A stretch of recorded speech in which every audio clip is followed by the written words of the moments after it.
one of those things we all experience, but the strange part is how differently people handle it. Some take it as a teacher, a sharp but necessary lesson, and they walk away wiser. Others pretend it never happened. They sweep it under the rug, polish up their excuses, and keep smiling as though nothing went wrong. And that's where the real danger lies. The worst part of failing is not the failure itself. It's the pretending. Because when you pretend you didn't fail, you rob yourself of the one thing failure was designed to give you, the lesson. I've seen it over and over. Someone makes a mistake, takes a loss, falls short of their goal. And instead of pausing to ask what went wrong, they bury it. They blame someone else, or they change the subject, or they convince themselves it wasn't really a failure at all. But here's the truth. If you don't face it, you can't fix it. And if you can't fix it, you're going to repeat it. Years ago, I watched a man in business lose out on a major opportunity. He made a poor decision, overlooked some details, and the deal slipped through his fingers. Now, if he had owned it, studied it, learned from it, he might have set himself up for success the next time. But instead, he pretended it wasn't his fault. He said the timing was wrong. The other party wasn't serious. The market wasn't ready. In his mind, it was anything but his mistake. And because of that, he went on to repeat the same errors again and again. His life became a cycle of missed chances, not because he was incapable, but because he refused to admit where he failed. See, failure itself doesn't ruin you. Denial does. Failure is supposed to stop you, get your attention, and make you think. It's supposed to wake you up to the reality that something needs to change.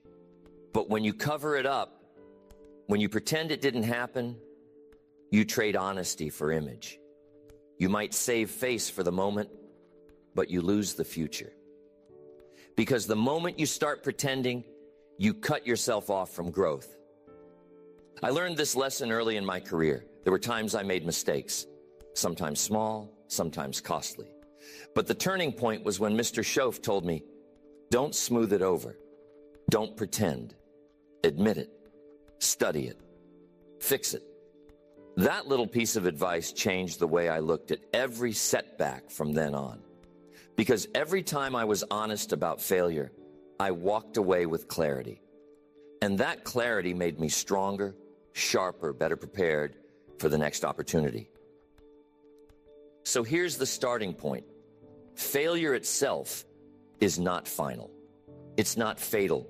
It's not even the real problem. The real problem is pretending you didn't fail. That's what keeps people stuck, repeating the same mistakes year after year. The only way forward is honesty, the courage to admit failure and then learn why it happened. That's where growth begins. That's where progress begins. And that's where success eventually comes from. Pride has a strange way of trapping people. Instead of admitting a mistake, pride whispers to cover it up, to not let anyone see. And for a while, that might even feel safer. But the truth is, pride never lets you grow. Pride says to protect your image. Growth says to protect your future. And if you choose the image, you lose the future. I've seen people hold on to pride so tightly that they never learn the very lesson that would have freed them. They keep defending themselves, excusing themselves, convincing themselves that nothing went wrong. But every time you refuse to admit a mistake, you chain yourself to it. You guarantee a repeat performance, and all because of pride. Now, fear is another reason. Fear of what others will think. Fear of being judged. Fear of being laughed at or dismissed. But here's the reality. The people who succeed the most are the ones who failed the most and admitted it. The world respects honesty. The world respects a person who admits they failed, but makes it clear they're not done. Fear convinces you that people will think less of you if you admit a mistake. But more often than not, they think more of you. Because honesty takes courage, and courage is always respected. Then comes image. Image is what happens when you live for appearances, when you care more about looking successful than actually becoming successful. People polish up their stories, erase their mistakes, pretend they've always been on the right track. And yet deep down, they know they're living a lie. And the worst part, the lie always shows up eventually. Maybe not today, maybe not tomorrow, but time has a way of exposing pretense. So pride, fear, and image, these are the traps. They make people hide failure instead of face it. And while they're busy protecting their reputation, their growth is standing still. I learned early that if you want to keep moving forward, you can't spend your life pretending you've never stumbled.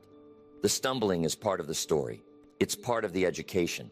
And the moment you try to hide it, you lose the very thing that could have made you wiser.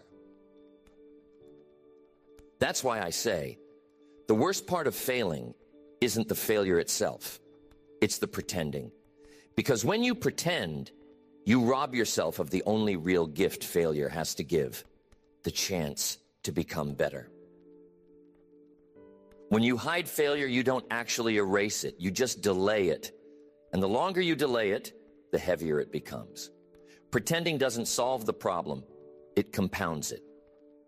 I've watched people repeat the same setback 5, 10, 15 times, all because they couldn't bring themselves to admit it the first time. They wanted to protect their pride, so they patched up the story. They wanted to protect their image, so they hid the evidence. But here's the reality. Every time you cover it up, you guarantee you'll face it again. Only this time, the price is bigger. It's like a leaky roof. The first drip doesn't ruin the house, but ignore it. Pretend it isn't there. And one day you'll be standing in a living room with a collapsed ceiling. That's what denial does to your future. What could have been solved with a small repair turns into a disaster. And here's the bitter truth. Life doesn't let you skip the lesson. If you don't learn it the first time, it'll bring it back around, over and over, until you face it. That's why pretending is so costly. You don't just pay for the failure once, you keep paying for it. Month after month, year after year, in lost progress, missed opportunities, and wasted time. One man I knew used to say he was just unlucky. But when I looked closer, it wasn't luck at all. He just kept running the same play, hoping for a different result. He'd start a project, cut corners, refuse to admit mistakes, then watch it collapse over and over. And you know what? He wasn't unlucky. He was dishonest with himself. That's the cycle people fall into when they pretend they didn't fail. They don't learn, they don't change. And because they don't change, nothing changes. You can't build a future that way.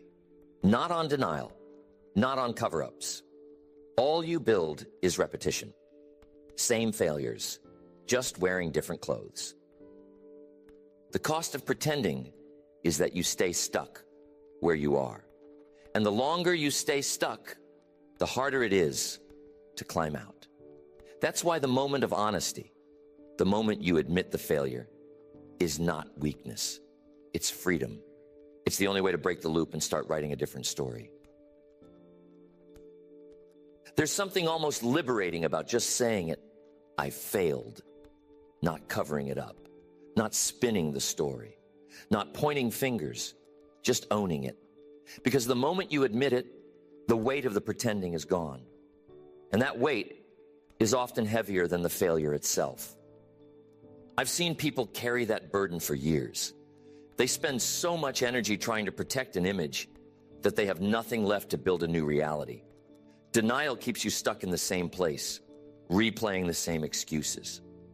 But admission, it's like turning on the lights. Suddenly you can see the mess for what it is, and more importantly, you can see a way out. When I first started learning this lesson, it felt uncomfortable. Nobody likes saying it was their fault, that they blew it. But that tiny bit of accountability does something extraordinary. It gives you ownership. Again. And once you own it, you can change it. Without that, you're just a victim of circumstances, trapped in a story you didn't want, but refused to rewrite. The freedom is in the admission. That's when failure stops being a wall and starts being raw material. That's when mistakes become teachers instead of enemies. Because failure itself doesn't keep you from moving forward. Pretending does. Failure acknowledged becomes a turning point. Failure denied becomes a permanent destination. Failure is a harsh teacher, but it leaves behind lessons that success rarely does. When things don't work out, you feel the sting, you feel the disappointment. But inside that experience is information you can't buy anywhere else. If you're willing to face it honestly, failure hands you clues, insights, and corrections that set you up for the next attempt. See, failure always leaves a footprint. It tells you something about your preparation, your habits, your choices. But here's the key. You've got to stop long enough to study it. Too many people fail, pretend it didn't happen, and rush back into the same mistake. That's not learning, that's repeating. But if you pause and ask what part of it was you, where you took the wrong turn, what habit was missing, suddenly failure becomes a guide instead of just a wound. I've met people who have failed in business, failed in relationships, failed in health, and they'll tell you those failures, as painful as they were, became the turning point. Why? Because they finally saw what needed to change. They saw patterns that couldn't continue. They discovered blind spots that success had hidden from them. That's what failure does. It shines a bright light on the parts of your life you've been neglecting. Here's what you got to do. Becomes one of the greatest teachers life will ever send your way. But here's the catch. You only get the lesson if you're willing to face it. If you cover it up, deny it, or pretend it didn't happen, you shut the door on the very wisdom that could have changed everything for you. See, life isn't asking you to never fall down. Life is asking, when you fall, will you get up differently? Will you rise with more clarity, more strength, more determination than before? That's the real question. Because failure itself isn't final, it's neutral. What you do with it, that's what decides whether it becomes a stumbling block or a stepping stone. I learned long ago that the greatest difference between those who eventually succeed and those who stay stuck isn't talent. It isn't luck. It's how they deal with failure. Some people let it mark the end. They convince themselves they're not cut out for it and stop trying. Others take that same failure, examine it, extract the lesson, and use it as fuel for the next attempt. The same event, but two entirely different futures. So when failure comes, and it will, don't waste it. Don't bury it. Write it down. Study it. Ask yourself what really happened. Was it timing? Was it preparation? Was it execution? Was it mindset? Break it apart like a student in the classroom, because inside every failure is a seed of instruction that can guide your next steps. And here's the truth. If you're honest with yourself about failure, you'll never waste it. You'll walk away with insight, with clarity, with strength you didn't have before.